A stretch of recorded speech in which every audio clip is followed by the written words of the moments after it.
y'all, it's Dr. Beef with Dallas Arts Dojo. If you've been keeping up with our series on our shorts and our reels, whether it's TikTok, Instagram, or YouTube, you'll know that we've been working on just getting started with writing. So today I want to kind of go more in depth with you and actually do a video where I'm doing the homework along with you. Let's get started. Today's prompt is I'm going to write 3 scenes from my life. After that, I'll grade it and use the same rubric that you're going to use. Also, if you hear my niece in the background pitter-pattering, just stay focused on me and let our little one do what she does. I'll share how I did on personal voice, emotional truth, clarity, revision, effort, imagery, and much more. Remember, writing isn't about being perfect. It's about telling your emotional truth and beginning a routine. So I'll read my 3 scenes and give myself an honest grade. Let me know what you guys think below in the comments.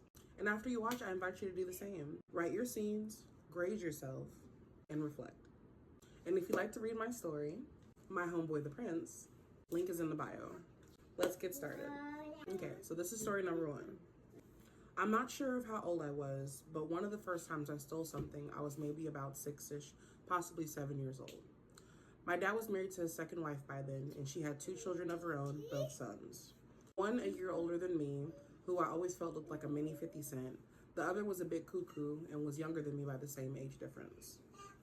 We were at my childhood home in Kansas, and it was a marvelous day as my cousin Darius, who was really just my dad's best friend's nephew, had come over for a visit. We were great friends as kids.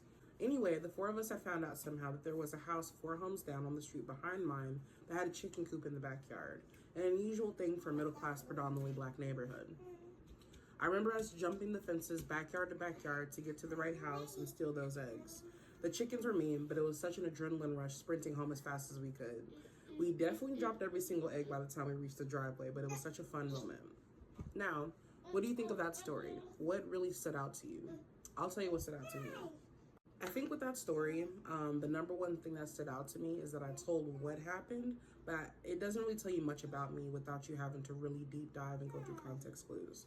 But I feel like just a straightforward read, maybe not. So the grading rubric that we're going to be using is based on personal voice and tone, character and emotional truth, POV execution, scene clarity and style, final revision effort, use of imagery, and completeness and formatting. So for personal voice and tone, I gave myself a 15 out of 20. I feel like there's little jokes, little teeny tiny nuggets in there that really do give you like an insight to maybe my personality, and the overall voice of it does sound casual and conversational.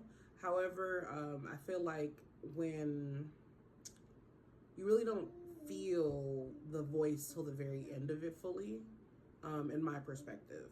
Let me know what you guys think in the comments. For character and emotional truth, I did tell what happened, but I didn't really state where I was emotionally with it. Was I nervous? Was I trying to impress the older kids? Was I feeling rebellious? The emotional truth of that story stays very surface level. For POV execution, I gave myself a 13 out of 15. The POV is pretty consistent and is easy to follow. For scene clarity and style, I gave myself a 13 out of 15 as well. Because mostly you can just really see it. You can see the sequence of events. I discover the chickens, I'm jumping the fences, we're stealing the eggs, we ran home, we drop all the eggs. Like, the scenes are very clear. Final revision effort, to be honest with you, there was some capitalization issues. Could have been a bit more tightened up, so I did give myself a 10 out of 15.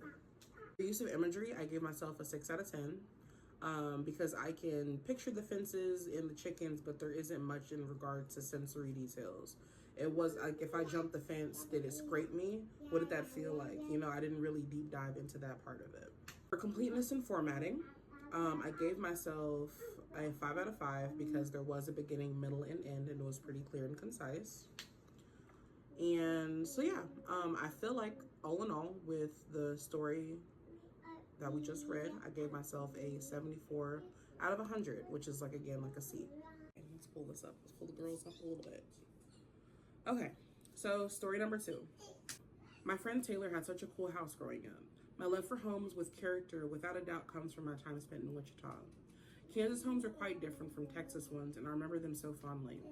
She lived in a white 2-story home with a split-level basement When you went inside, you'd enter on a platform where you could go downstairs to the den with its brick fireplace and wood panel walls, or use the modern but eerily dim bathroom, or perhaps take a nap in the guest bedroom, or play the old piano surrounded by office notes and files in the study next door.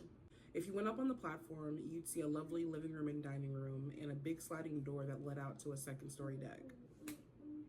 This area always got so much light, and I enjoyed when we would rush out those doors and down the wooden steps to her pool and jump into its depths. It was a proper pool, deathly deep and groovy shaped, not these cute little 3 feet ones you see nowadays. When we weren't playing mermaids unsupervised, we would jump on our trampoline into the sunset. The upstairs of her home was cozy. Her mom cooked often, and they always had my favorite orange juice waiting on me in the kitchen.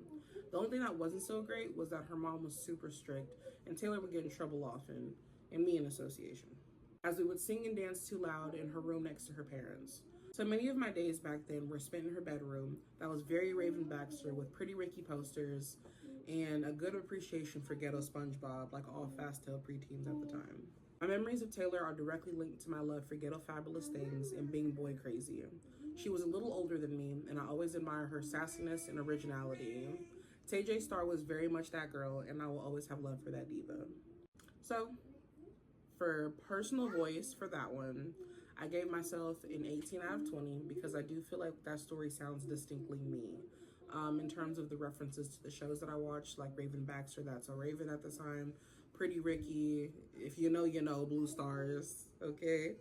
And then Ghetto SpongeBob, like those are like just cultural things that you just had to be there at the time to know it and understand it, and it all clicked together the right way. And it's very cultural and specific. So for that, again, 18 out of 20 for personal voice and tone. So for character and emotional truth, I'd say 16 out of 20. You do learn quite a bit about my younger self, especially where I say my memories of Taylor are directly linked to my love for ghetto fabulous things and being boy crazy. You know, that's me reflecting.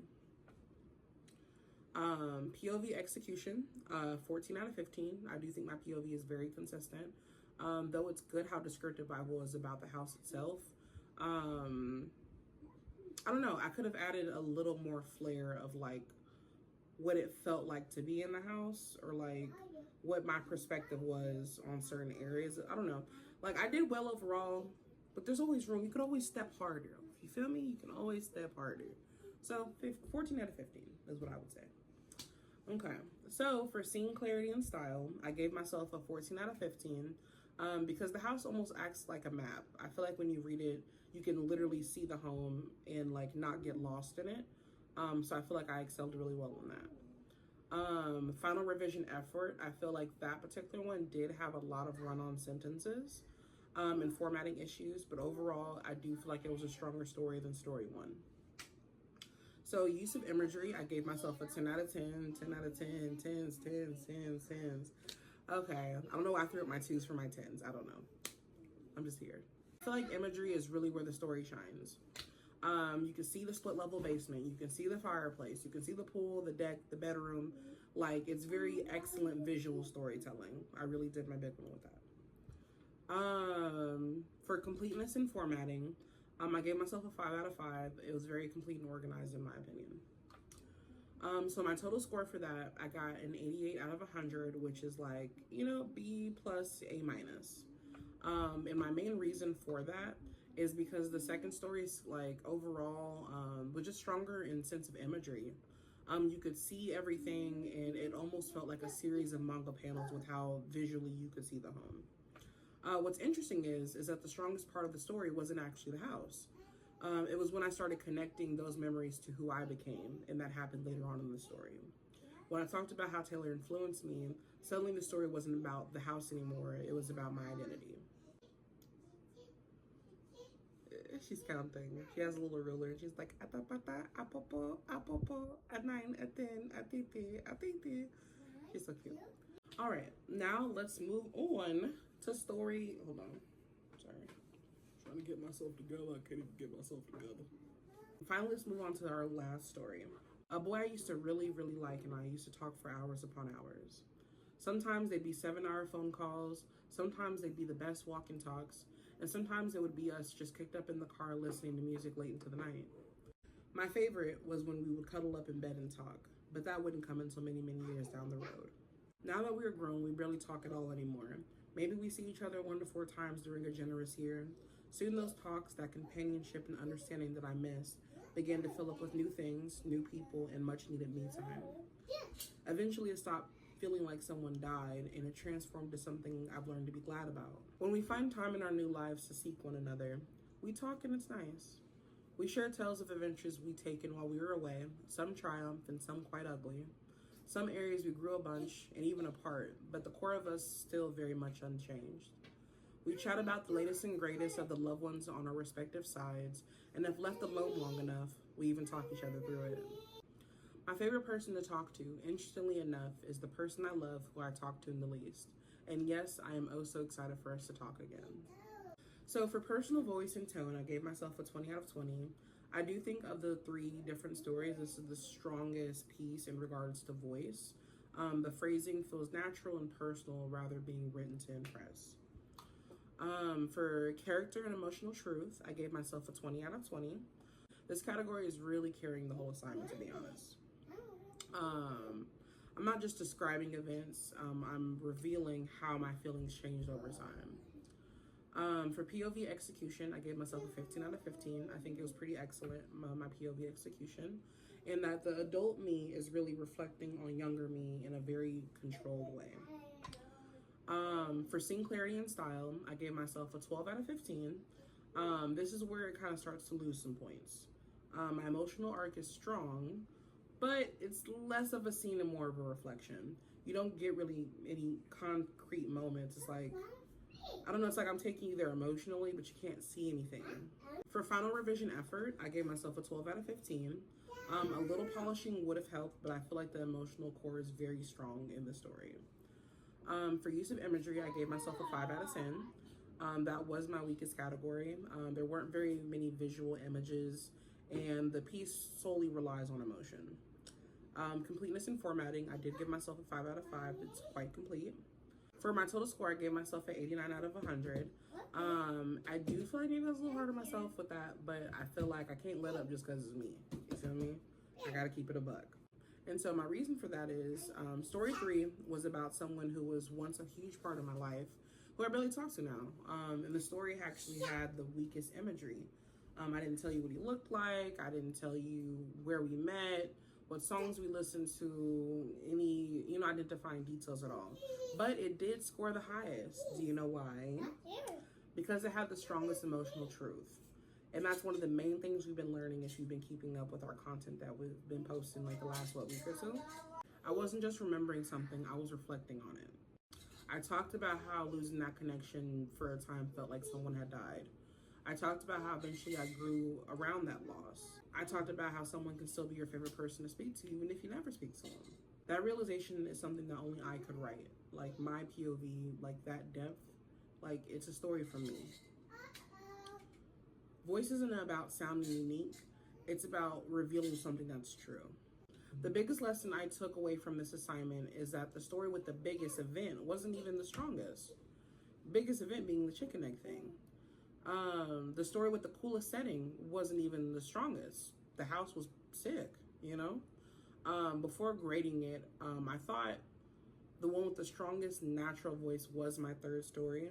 And maybe that's because, it felt more emotionally current for me. Like, it's something I think about, so it's easier for me to get on the page or write more raw because I'm not clawing for the memory, I didn't have to try so hard to remember or put myself back into the space of it. So it was easier to speak from it.